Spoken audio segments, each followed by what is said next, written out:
Seattle, Blake Snell remembers what he thought when he read about and saw in person the players the Rays took ahead of and after him when they had 10 of the top 60 picks in that 2011 draft that was supposed to provide a franchise-altering crop. "I just looked at all that and I'm like, there's some ballers here," Snell said.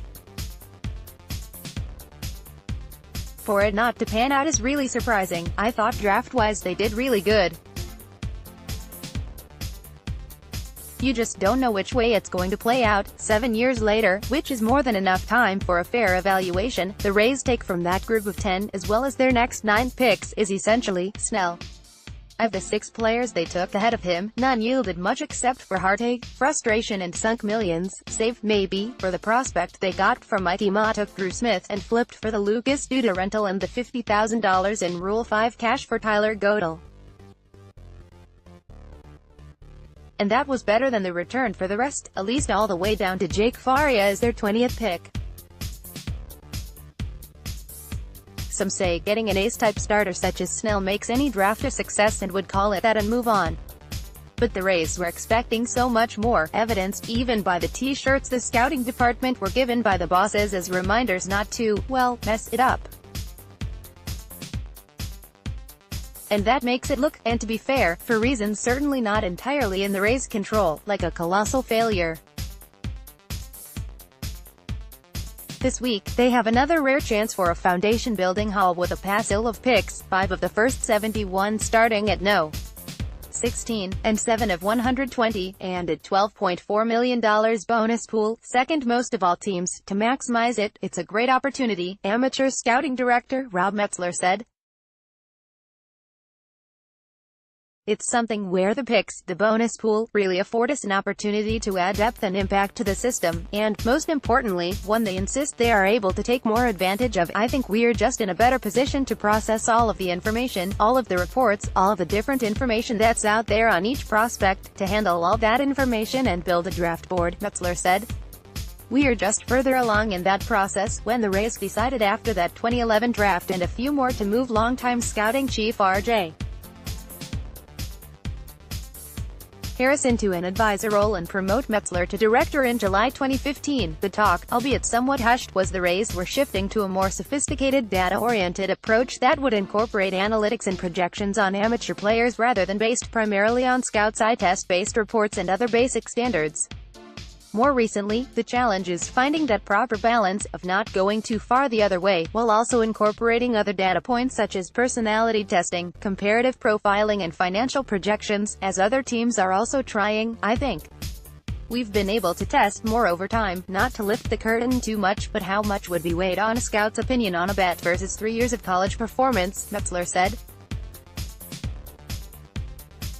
"I think we're in a better position to weigh those two things and balance them and make a decision on where a player might fit, but also," Senior Vice President Chaim Bloom chimed in, taking out personal feelings from the passionate and hardworking staff. "Our overall approach has matured," he said.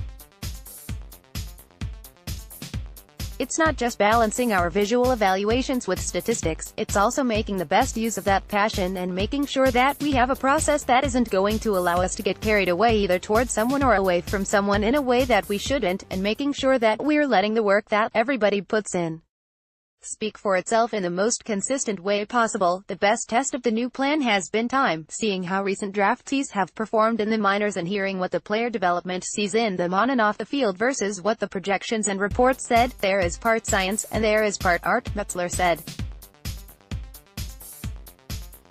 "The more experience we have as a group with this approach, the more confidence we gain in it." Major League Field Coordinator Rocco Baldelli, who has the blend of player, coach, front office, scouting and draft room experience, is well aware how important this week could turn out to be, adding the next plank in an overall improved minor league system. "There are very few opportunities that clubs have, especially clubs like our club have, to impact the next 10 years of the organization," he said. "You can say it only takes a couple of players to really change the long-term fortunes of a Major League Baseball organization. You hear that as words, but you look around the league, or you look at our club and some of the things we were able to do in the past, it really comes down to bringing in the right players into the organization. The amateur draft is one of the best and most cost-conscious type ways of doing it. It's one of the things we've talked about for a long time. We have to be really good at better. Anyway, I think they're only going to learn and get smarter, Snell said, and have a better understanding of what they're looking for. The 2011 look back what was supposed to be a franchise-altering draft class due to a slew of picks as free agent compensation turned out to be a flop. Players who reached majors in bold, pick players bonus, status 24 RHP Taylor Guerrieri, $1.6 million, waived Blue Jays AAA 31 of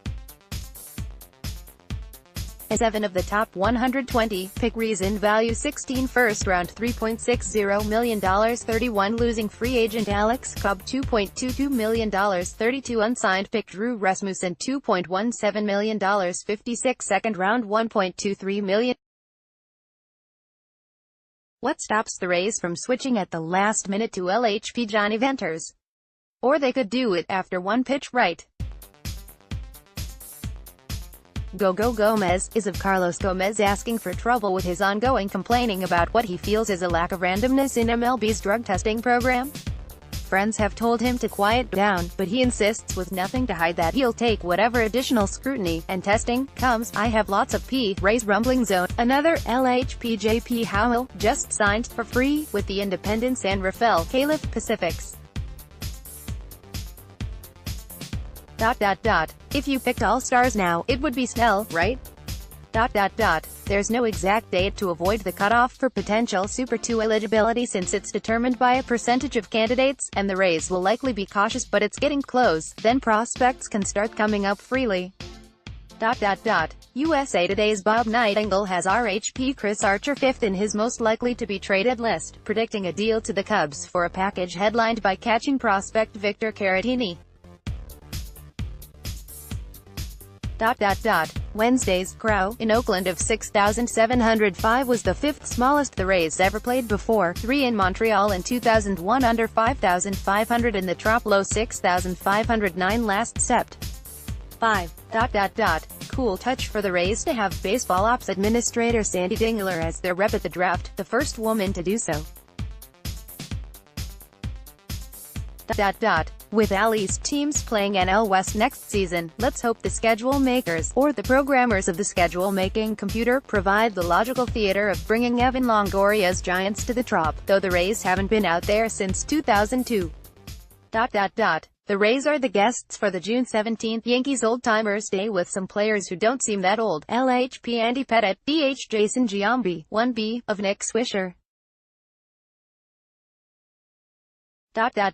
The Athletic Sports website's one-third of the season award watch has INF Joey Wendell and LHP Ryan Yarbrough among the top 5 AL Rookie of the Year candidates, though behind Angels RHP, DH Shohei Ohtani, of course. Mark Topkin can be reached at via email protected follow at TB Times. Rays.